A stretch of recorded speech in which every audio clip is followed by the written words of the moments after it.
उनकी oil refinery पर पाबंदी आयद करेंगे, 40 शिपिंग कंपनियों पर पाबंदी आयद करेंगे, तो ये तो क्लियरली चाइना वर्सेस अमेरिका है। और जब चाइना वर्सेस अमेरिका होगा तो अगेन चाइना के पास फिर ईरान के साथ खड़े रहने के अलावा और क्या चारा होगा।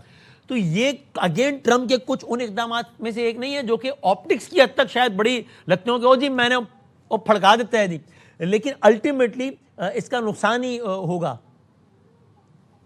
आई थिंक पहले ये इट्स नॉट अनप्रेसिडेंटेड। मैं थोड़ा टाइम लूंगा कि दो मौके पे तो ये हो चुका है कि इन्होंने, आपको याद होगा, रशियन ऑयल और ईरान ऑयल पे पाबंदी लगाई थी, बड़ी सख्त सैंक्शंस थी, और उसके बाद सडनली ऑर्डर देते हैं भारत को जी कि ठीक है आप 30 डेज के लिए करें, ये फ्लोटिंग ऑयल है वो ले। तो ये I think I would say this is a knee jerk reaction.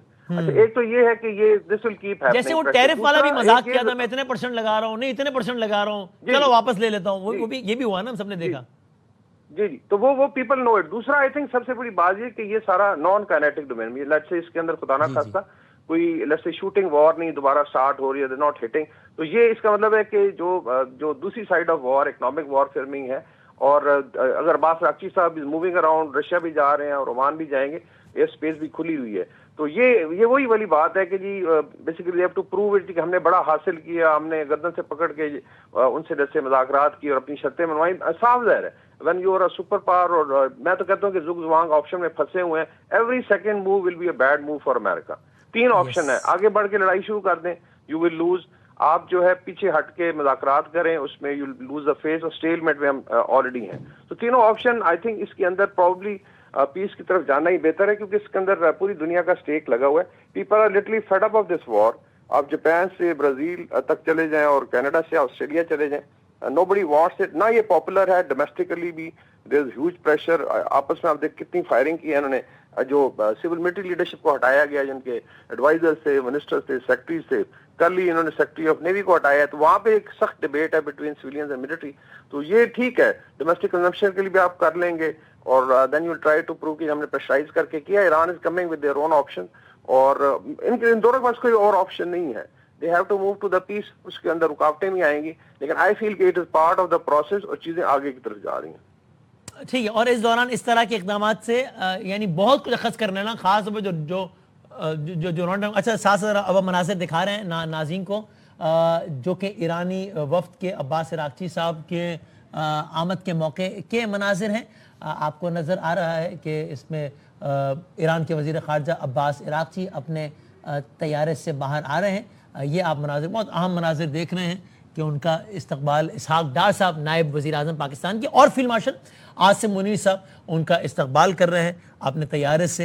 रात के अगले पहर तकरीबन पाकिस्तानी वक्त के मुताबिक रात 11 बजे, अब से तकरीबन सवा घंटे पहले उन्होंने लैंड किया है यहाँ पर पेरेंटी नूर खान एयरबेस पर, if I am not wrong.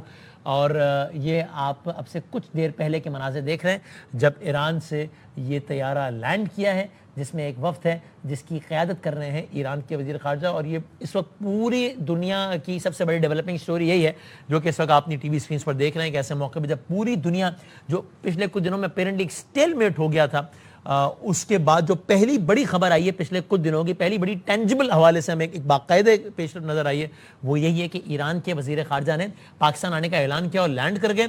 उसकी कुछ देर बाद वाइट हाउस के तर्जुमान ने जैरेड कुश्नर और स्टीव विटकॉफ के पाकिस्तान के लिए कल सुबह फ्लाई करने का ऐलान किया। ये वो मनाज़िर हैं जब वो पाकिस्तान में लैंड किए हैं।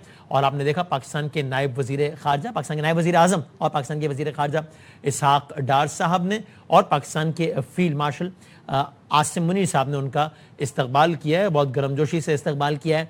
पिछले कुछ दिनों में बहुत सारे ऐसे रवाबित हैं जो कि on record, and I am sure उसके अलावा भी बहुत सारे रवाबित हुए हैं इन तमाम शख्सियात के आपस में। बल्कि फील्ड मार्शल आसिम मुनीर साहब ने तो तेहरान में जाकर एक से ज़्यादा रात वहाँ स्पेंड की है और वहाँ पे बहुत अपना वक्त गुजारा है, जिस दौरान बहुत इंपॉर्टेंट डेवलपमेंट्स भी हुई हैं। सो ये मनाज़िर जो अपनी टीवी स्क्रीन पर देख रहे हैं, ये अब्बास अराक्ची साहब के, ईरान के वज़ीर ख़ारजा के पाकिस्तान में लैंड करने के मनाजिर हैं, अब से तकरीबन एक सवा घंटे पहले के, जिनको रिसीव किया है पाकिस्तान के नायब वज़ीर आज़म और पाकिस्तान के फील्ड मार्शल जनाब आसिम मुनीर साहब ने। और वी ऑल आर अज्यूमिंग कि अभी आज रात के अगले पहर, आज शब भर इस हवाले से अहम तरीन बातचीत और अहम तरीन मुज़ाकरात होंगे। हम आपको ये मनाजिर भी दिखा रहे हैं और साथ साथ अपनी गुफ्तगू भी जारी रखें। वक़ार साहब आप हैं हमारे साथ? जी जी। अच्छा वकार साहब, अब ये इस वक्त जिस तरह मैंने कहा दुनिया के तमाम तर दारुल खिलाफे और तमाम तर जितने भी वॉर रिलेटेड हैं, ज़ाहिर इस वक्त दुनिया की सबसे बड़ी खबर यही है कि ईरान अमेरिका जंग का अगला मरहला क्या होगा। तो इस वक्त ये सबसे बड़ी डेवलपिंग स्टोरी पूरी दुनिया में इस वक्त यही है कि ये मामला अब यहाँ तक पहुँच गया है। आपको बज़ाहिर क्या लगता है, ज़ाहिर है इसमें बहुत कुछ एक कॉम्प्लेक्स मामला है, आपको लगता है कि शायद इब्तदाई मरहला कुछ ऐसा हो कि जहाँ पर अपेरेंटली एक फ्रेमवर्क, एक डायरेक्शन तय हो जाए और फिर किसी बिल्कुल हतमी मरहले तक पहुंचने में कुछ वक्त लगे। मैं हवाला भी दे रहा था अभी 2018 वाली ओबामा डील का, एक सीरीज ऑफ राउंड था, आखिरी वाला ऑस्ट्रिया वियना में भी 18-20 दिन चला था, 18 दिन if I am not wrong. इस तरह की आपको कोई मशक नजर आती है या आपको अपेरेंटली लगता है कि बहुत कुछ है जो तय पा गया और अब सिर्फ नोक पलक सवारी जानी है, या इससे पहले का मरहला है, क्या लगता है? आई थिंक इसमें तीनों फेजेस देख लें, अभी थर्ड फेज में शायद हम हैं कि जब फील्ड मार्शल गए थे ईरान जाके, एंड स्टे फॉर 3 डेज, और हर एक लेवल पे आई थिंक मुलाकात, सिविल मिलिट्री क़यादत इंक्लूडिंग खातमुल अंबिया हेडक्वार्टर भी गए, तो बड़ी क्लियर इनसाइट है उनको भी। और ये नहीं हो सकता कि, और उस दौरान ही आपको याद होगा अनाउंस हुआ था जब स्टेट ऑफ हॉर्मस खुली थी कि उधर आई थिंक काफी सारी चीजें आयरन आउट की गई थी। साफ जाहिर है इट कांट बी कि जी हर चीज मीडिया को बताई जाए, ठीक है, बाहर से मीडिया एनालिसिस कर सकता है। और ये I would say now this is the third phase जिसमें हम अभी हैं कि अब्बास अराग़ची साहब भी आ गए हैं, उसके बाद अमेरिकन डेलीगेशन भी आ रहा है। तो आई वुड से कि ये अभी gradually we are moving towards you know, शायद आई वुड से कि लास्टिंग पीस की तरफ चीजें जाएंगी। हमारा राब्ता मुनक़ता हो गया शेख वक़ास साहब से, ज़रा कनेक्ट करते हैं उनसे और इस दौरान आपको हम क्विक रीकैप दे देते हैं कि आज दिन के दरमियानी हिस्से में ये खबर आई कि आज रात पाकिस्तान में लैंड करना है ईरान के वज़ीर ख़ारजा अब्बास अराग़ची साहब ने। फिर अब्बास अराग़ची साहब ने एक ट्वीट किया कि मैं अपने बरवक्त दौरे का आगाज़ कर रहा हूँ इस्लामाबाद, मॉस्को और मस्कत के, और वो इस दौरे के पहले मरहले में पहुँचे पाकिस्तान। जब उनके पाकिस्तान आमद की खबरें थीं उस वक्त ये खबर आई वाइट हाउस से, अमेरिका से खबर आई कि स्टीव विटकॉफ और जैरेड कुशनर भी पाकिस्तान के लिए अमरीकी वक्त के मुताबिक कल सुबह रवाना होंगे। ये वाइट हाउस ने ऑफिशियली बयान दिया। अब इसमें नोट करने की बात यह है कि पिछले वक्त की पाकिस्तान में क़यादत की थी गालिबाफ साहब ने, वो इस वक्त का हिस्सा नहीं है।